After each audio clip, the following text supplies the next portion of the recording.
Good morning बच्चों। आज हम पढ़ेंगे 11वीं का अर्थशास्त्र। पिछले कक्षा में हमने देखे हैं अर्थशास्त्र के परिचय में देखे कि अर्थशास्त्र के बारे में किसने क्या क्या कहा है। एक तो देखेंगे प्राचीन अर्थशास्त्र, दूसरा देखेंगे अभी आधुनिक के अर्थशास्त्र। प्राचीन अर्थशास्त्र में जो है कौटिल्य का नाम आया है। कौटिल्य ने अर्थशास्त्र का ही जन्मदाता कहा जाता है प्राचीन समय के, और अब के में एडम स्मिथ को जन्मदाता कहा गया है। तो पुराने जमाने में अर्थशास्त्र को कैसे व्यवस्थित ढंग से उसको रचा गया है वो कौटिल्य ने ही बताया है। हम देखेंगे उसमें से सिर्फ 4 नंबर का क्वेश्चन आएगा, तो आपको देखना है कौटिल्य के बारे में पढ़ना है। दूसरा आपको जेके मार्शल और रॉबिन्स की परिभाषा में जो तुलनात्मक अध्ययन किया गया है उसको देखना है, और दूसरा है आपका दोनों में अंतर बताया गया है उसको देखना है।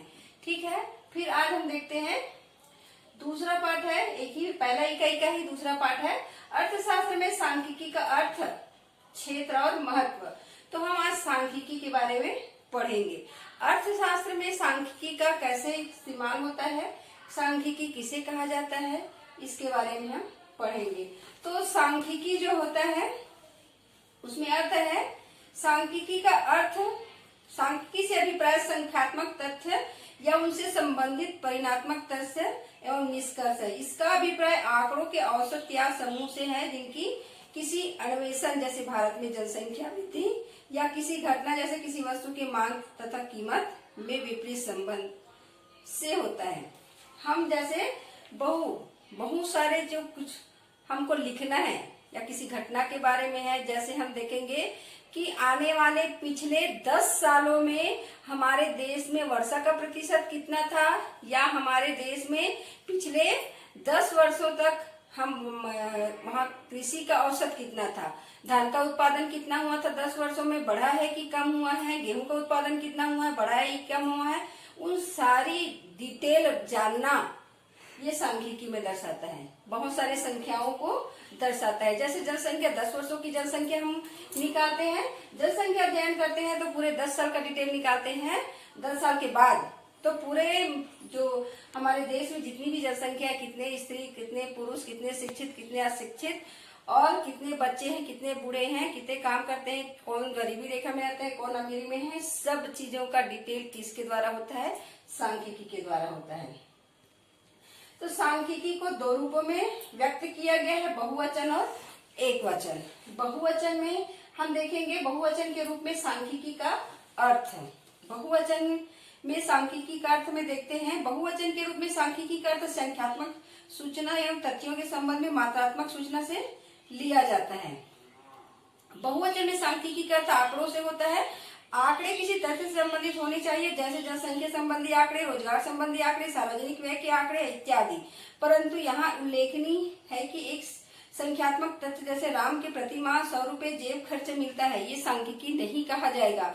इसमें जैसे एक जने का कोई डिटेल नहीं निकाला जाता है। इसमें अगर कह रहे हैं कि 11वीं क्लास के जितने भी बच्चे हैं उनके जेब खर्च के बारे में अगर हमको जानकारी करना है तो सांख्यिकी होगा। एक बच्चे के बारे में जानकारी नहीं लेते। अगर कहा जाए कि 11वीं में जितने बच्चे हैं उनके अर्थशास्त्र में कितने अंक है, कितने पास है, कितने फेल है, कितने सप्ली हैं, ये डिटेल हम सांख्यिकी में निकाल सकते हैं।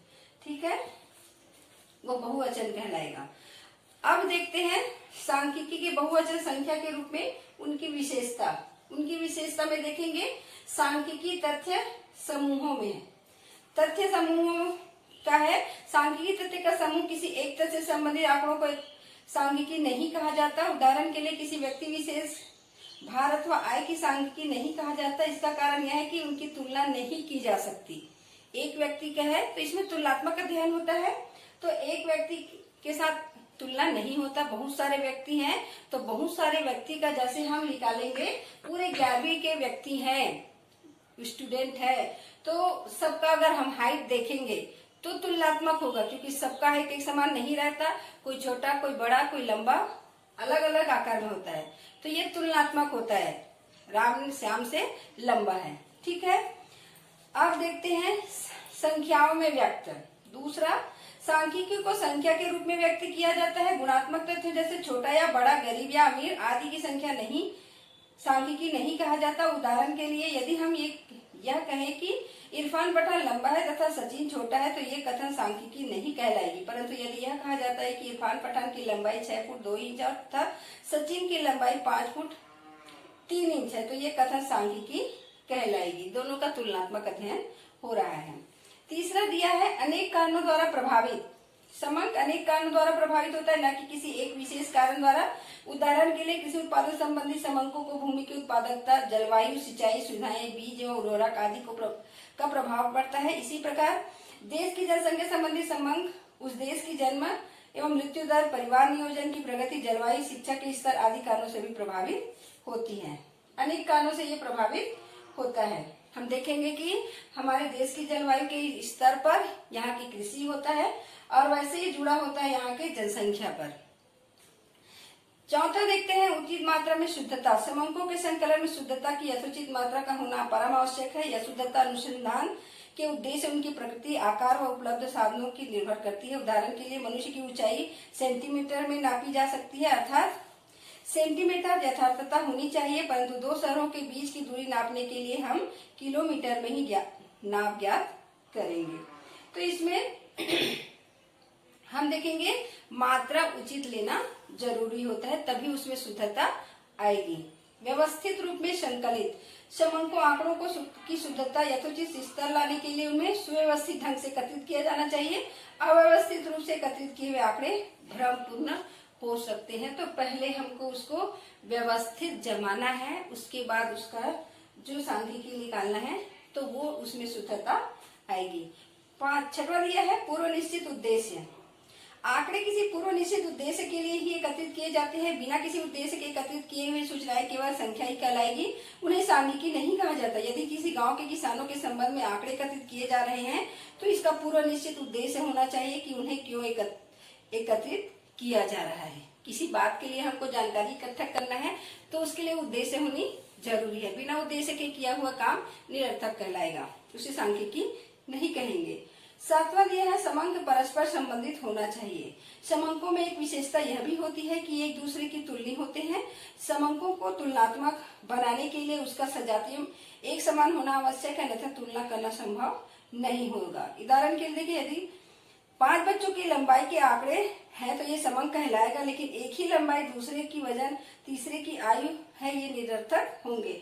जैसे हम लंबाई नाप रहे हैं तो लंबाई ही लेंगे, तो पूरे 5 व्यक्ति का एक मोटा, एक पतला है, एक नाटा है, एक लंबा है, ऐसा नहीं कहेंगे। अगर हमको तुलना करना है तो सभी की लंबाई बस को तुलना करना है, मोटाई को तुलना करना है, सिर्फ मोटाई को ही तुलना करना है, तब यह सांख्यिकी कहलाएगा। अब देखते हैं हम एक वचन के रूप में। एक वचन के रूप में सांख्यिकी से अभिप्राय सांख्यिकी विधियों से है।